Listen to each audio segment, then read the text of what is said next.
Oğlumcan, geçen yıla gelmedin bahalam.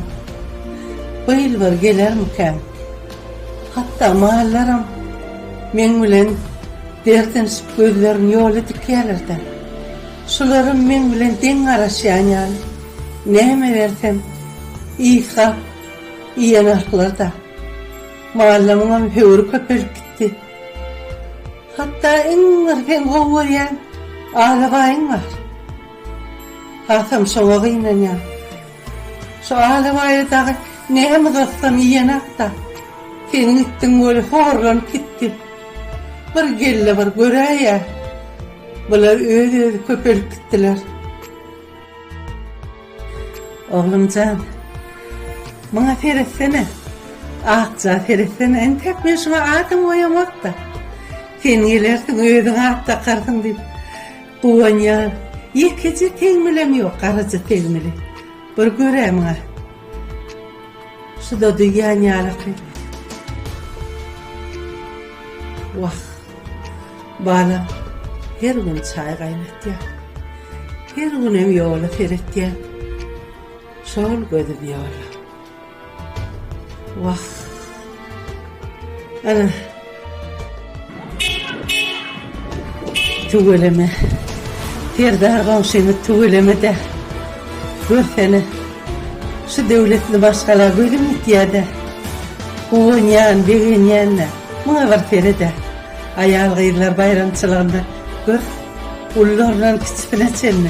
Başkalarının bağırtanın göğünün alıp buna derim. Tügülüm, benim oğlum geldim. Şular yal bolsa bolmayan. Oğlum gelip şulardan görürler. Şular yal devletli başkalar olanı arzu ettiyenler, yüzüme fiilyen.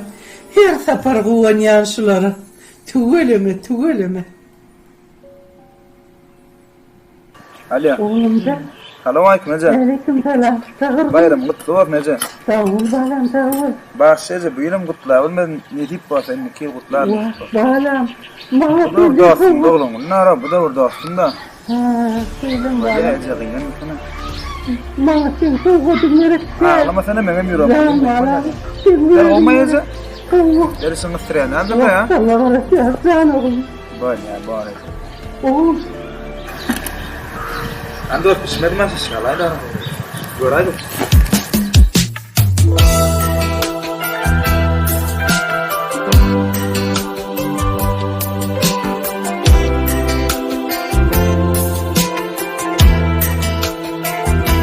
ilkinci.com Ençe vaqt yanında olmanım için Mekerli kocağına dolmanım için Seni tez gelip görmenim için Bağışla için canım, bağışla beni Beni tez gelip görmenim için Bağışla için canım, bağışla